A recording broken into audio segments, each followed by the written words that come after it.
Hello and welcome to Drama Recaps. We're going to delve into the 2008 American comedy drama film, Chaos Theory. Spoilers ahead. The film commences in a changing room where a young woman, Jessie, is preparing for her wedding. In a different changing room, the groom, Ed, is feeling anxious about his upcoming nuptials and questions if he's making the right decision by marrying Jessie. As he contemplates his decision, his father-in-law Frank unexpectedly stops him from leaving. Frank suspects Ed might be planning to abandon his daughter at the altar and hence, persuades him to stay and share a drink with him. Despite Ed's protests, Frank insists, and orders a drink for each of them. Frank then starts to narrate the tale of his own roller coaster of a marriage. The scene switches and transports us decades back to a New Year's Eve. A young Frank is seen in a hotel bar, jotting down his New Year's resolutions when his friend, Buddy, joins him and inquires about their common friend, Susan. Frank replies that Susan is often late and hasn't seen her since Teddy's party. Just then, Susan arrives and joins them. As the night rolls on, everyone shares their New Year's resolutions. Susan expresses her desire to buy a red Harley and find a husband amongst her circle of friends. When asked, all her male friends volunteer, causing Susan to ask for the nicknames they have for their privates. The answers range from Squeaky Bald-Headed Mouse to Master of the Universe, Defender of the Galaxy. When it's Frank's turn, he says he calls his Truth. As midnight strikes, Susan announces that she always wanted to marry Frank and they share a kiss, eventually marrying each other. Fast forward a few years, their daughter Jessie is now 7. One day, Frank, who is meticulously organized and always has a to-do list, is leaving for work to deliver a lecture. Susan asks him to return some rented movies, but he refuses, fearing he would miss the ferry. When Susan assures him he has an extra 10 minutes, Frank is horrified to discover she's set the clock backwards, not forwards. In a rush, Frank departs to catch the ferry but arrives at 8 a.m. to find the ferry operator unwilling to let him pass, forcing him to wait for the next one. This delay causes him to be late for his lecture on the 5-minute efficiency. Buddy also shows up to listen to Frank's speech. Afterwards, they go to the hotel bar where Buddy commends him for his speech. When asked, Frank explains how Susan's mistake with the clock led him to miss the ferry and be late for his lecture. In an effort to lighten his spirits, Buddy suggests that Susan was merely attempting to loosen him up from his intense routine and encourages him to embrace more spontaneity. However, Frank, a creature of habit, disagrees, prompting Buddy to leave him alone and mingle with some ladies at the bar. Left to his own devices, Frank is approached by a woman named Paula who attended his lecture earlier. The two of them hit it off, and she starts flirting with him, even buying him a potent drink.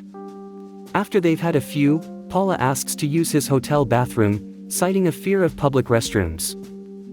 Frank escorts her to his room and upon her return from the bathroom, he is taken aback to find her half undressed. Paula throws him onto the bed and begins kissing him. Amidst the chaos, Frank gets a call from Susan. After wrestling free from Paula, he answers the call and discusses his speech with Susan. But Frank, not knowing how to explain, abruptly ends the call, promising to talk more the next day. Despite Paula's persistent advances, Frank collects his belongings, apologizes to Paula, and reaffirms his love for his wife before leaving. Shortly after his departure, Paula answers a call from Susan, letting her know that Frank just left. Meanwhile, Frank decides to drive around the peninsula since he's already missed the last ferry home. Along the way, he witnesses a car crash. Upon inspection, he finds a woman, Nancy, in labor. Without hesitation, he assists her into his car and rushes her to the hospital. On the way, Nancy discloses that she doesn't want the baby and asks Frank to take care of it once it's delivered. Upon reaching the hospital, the staff assumes him to be Nancy's husband. He clarifies he's not but fills out the required forms and leaves. The following morning, a hospital nurse calls Frank's home and informs Susan that Mrs. Frank has checked out of the hospital. As Frank walks in, he is greeted with hostility and is promptly asked to leave. Confused, Frank assumes that Susan might be referring to the encounter with Paula, so he insists that it was merely professional flirtation and nothing more. Their argument escalates and Susan accuses him of infidelity and questions him about the baby at the hospital. Overwhelmed, Frank attempts to clarify but is pushed out of the house. Panicked, Frank hurries to the hospital to find out more about Nancy, but discovers that she's already left, leaving her baby behind. He asks the hospital staff to call Susan to verify that he only brought Nancy to the hospital. However, the nurse refuses to assist, doubting the truthfulness of his words. Desperate for help, Frank seeks out his friend Damon, a lawyer. Frank seeks advice from his lawyer friend Damon regarding the legal implications of his predicament. Damon suggests getting a court order for a DNA test of the baby, although this could take up to 4 months. Damon assures Frank that if he is innocent, no court will be able to prove him the father of Nancy's child. Frank resorts to staying in a hotel. He makes daily attempts to connect with Susan, pleading for her forgiveness and trying to assert his innocence, but she remains unyielding. Eventually, Frank goes to a lab for a DNA test, where he's informed the results will take 4 to 5 days. In the meantime, he goes to pick up his daughter Jessie from school, trying to maintain some normality in her life. When the day of the DNA results finally comes, Frank is informed that not only is he not the father of Nancy's child, but that he has been sterile since birth, which means he cannot have biological children. Despite his initial disbelief and insistence that he already has a daughter, the doctor maintains the accuracy of the results. Devastated and in disbelief, Frank goes straight to his house to confront Susan. He accuses her of living a lie with him, confesses his sterility, and storms out. In a bar, he finds himself drafting lists of people to blame for his misfortunes, including the ferry operator, whom he encounters at the bar. In a rage, he starts an altercation with the operator, eventually taking it outside and beating him in a cathartic release of pent-up frustration. Meanwhile, Nancy pays a visit to Susan at Frank's house, carrying her baby. Susan, initially enraged, hears Nancy's side of the story and realizes Frank's innocence. However, she also learns about Frank's recent erratic behavior, a fight outside a bar and purchasing a red Harley motorcycle. She decides to visit him at his hotel, only to find another woman in his room and a note. Meanwhile, Frank is seen recklessly riding his new Harley without a helmet, clearly not in a stable state of mind. Concerned, Susan takes the note to Buddy, hoping he might be able to help locate and talk sense into Frank. She confesses to Buddy that despite all the confusion, she only wants Frank back in her life. Buddy, attempting to provide comfort, crosses a line by flirting with Susan, who promptly rejects his advances and clarifies that she only needs Frank. When Buddy eventually finds Frank, he conveys Susan's willingness to take him back. Frank, however, rejects the idea, confessing that his life of calculated decisions has gotten him nowhere and that he's resolved to take chances from now on. Frank's new approach to life involves writing activities he wants to do on cards and picking one out randomly. This freedom feels liberating to him, but Buddy, worried about Frank's increasingly erratic behavior, suggests that Frank may be suffering from depression and advises him to see a doctor. Frank reveals that he's already seen a doctor, who told him he was sterile and thus, not Jessie's biological father. This revelation stuns Buddy and triggers a memory of a past tryst with Susan, leading him to wonder if Jessie might be his daughter.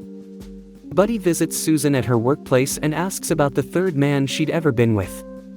She confesses it was someone she'd been with when she was 17. Buddy shares with Susan what Frank told him, leaving her in shock. Meanwhile, Frank is slated to deliver a speech about time efficiency, but instead, he encourages his audience to take more risks. The speech isn't received well. As they grapple with the sudden revelation, Susan reminds Buddy of Teddy's party, a week before New Year's Eve, when they slept together. Buddy suggests that he should have been the one she married since he's always loved her.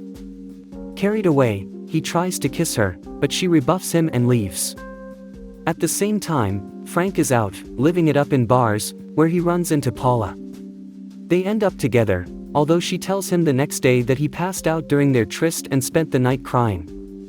She leaves, dissatisfied with the experience, and Frank is left standing alone and depressed on his terrace. Back at home, Susan leaves another message for Frank, pleading for him to come and talk. However, she also receives a bouquet from Buddy, which she angrily tosses aside. When Buddy arrives at her workplace later, She angrily confronts him and asks him to stop sending flowers and leave her alone. Buddy, on the other hand, wants to be there for Jesse as her father. However, Susan warns him off, insisting that Jesse wants nothing to do with him.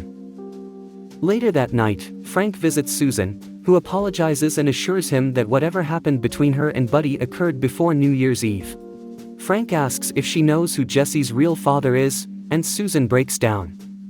She insists that Frank is Jesse's father in all ways that matter, because he loved and cared for Jesse.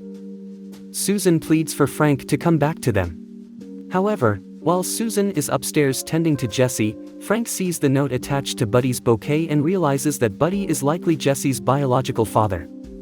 When Susan comes back down, she finds Frank's wedding ring left on the note. Frank returns to his hotel room, filled with rage. He smashes furniture and, in his fury, decides to kill Buddy. He buys a rifle from an armory and then goes to see Damon. He asks for the key to Damon's boathouse and instructs Damon to tell Buddy to meet him there. Before leaving, he leaves a message for Susan, expressing his concern about Frank's well-being and explaining he's going to check on Frank at the lake. At the boathouse, Frank sees Buddy and suggests a boat ride. Buddy agrees, and they head out onto the lake. As they drift away from the shore, Buddy comments on Frank's method of decision-making via cards. Frank admits that the cards prompted him to come here tonight with a certain intention. Meanwhile, Susan and Jesse arrive at the boathouse and start searching for Frank and Buddy. On the boat, tension rises as Frank pulls out his rifle. Buddy tries to intervene. The rifle discharges accidentally, puncturing the boat. Back on shore, Susan hears the gunshot and immediately calls the police. As the boat begins to fill with water, Buddy manages to grab the rifle and throw it into the lake. This only enrages Frank more, who reveals that he'd intended to kill Buddy, not himself.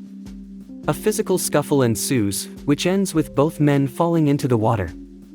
After swimming back to shore, Buddy apologizes to Frank and acknowledges why Frank might have wanted to harm him. Meanwhile, the police have arrived at the boathouse. As they walk back to the boathouse, Frank asks Buddy about his feelings for Susan and Jesse. Buddy dismisses his feelings for Susan and claims he doesn't really know Jesse. When Frank suggests he might disappear, Buddy angrily confronts him, expressing his regret that Susan chose Frank over him. But he also admits that Susan and Jesse truly love Frank. When they reach the boathouse, Jesse, who has been anxiously waiting for Frank, rushes to hug him. The scene then transitions back to Jesse's wedding day, where Frank concludes the story of his life he has been narrating to Ed. He speaks of patterns and truths beneath life's chaos, and the importance of love as a conscious choice. He advises Ed to understand this theory to navigate life successfully and not worry about people like Jake. As the conversation ends, Susan appears, teasing Frank about bothering Ed. She picks up the deck of decision cards Frank had used and notices none of them say, "walk." Both of them share a laugh before proceeding to walk Jesse down the aisle. And so, Jesse gets married with the blessings of her parents, including Buddy by her side.